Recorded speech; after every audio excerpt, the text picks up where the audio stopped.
regards to renewable energy, the PC Party is on record, and I fully support the fact that we need a renewable energy mix.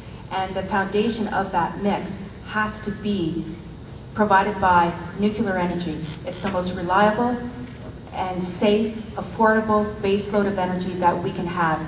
Then, moving on from there, we can take a look at what our taxpayers can afford.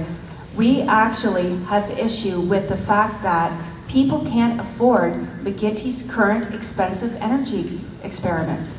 It's driving energy prices through the roof. And you also asked that you wanted to see the municipalities work collaboratively.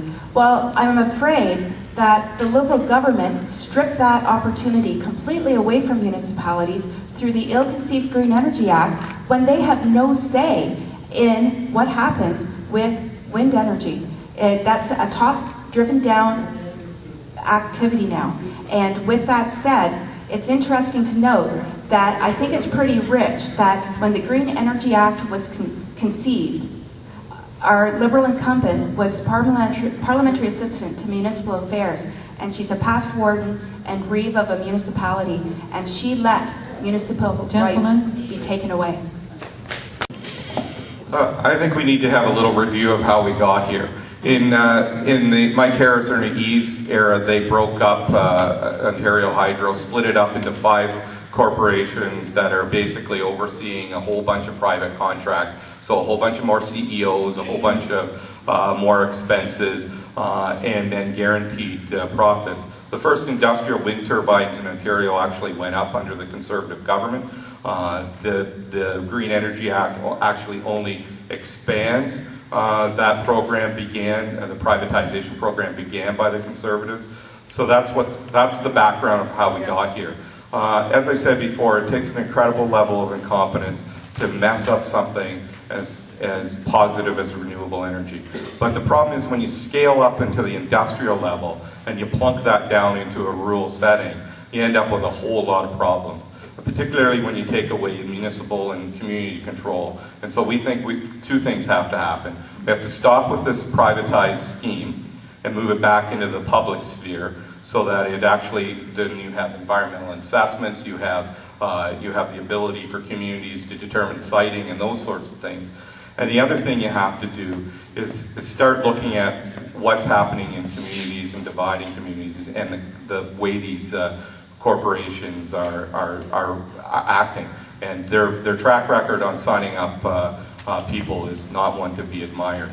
I think moving into the future, if we had decentralized, if we had had a smaller scale that people could buy in, even just putting a solar panel on your roof, taking off your hot water heater offline, those are ways that could save you money. And just finally, nuclear energy is a very important thing, something that we support the refurbishments here at Bruce Power. It's a lot of things, but it's not a renewable energy source because it's based on mining. So that's just a little correction. Yeah. Thank you. Thank you. Well, thank you. You know what I support? I support clean air. And we have a 25-year energy plan that speaks to what that supply mix will be, and green energy is a part of that mix. And what does that mean for a riding like here in Bruce? 200 microgrid applications are up and running today, 180 wind turbines are turning today. And we look at the nuclear base load, 50%. That's a commitment. We have a plan. And let's put that up against the progressive conservative plan. So they're going to get rid of the smart meters, which have to shave off the peak times, which speaks to conservation. It's a critical tool.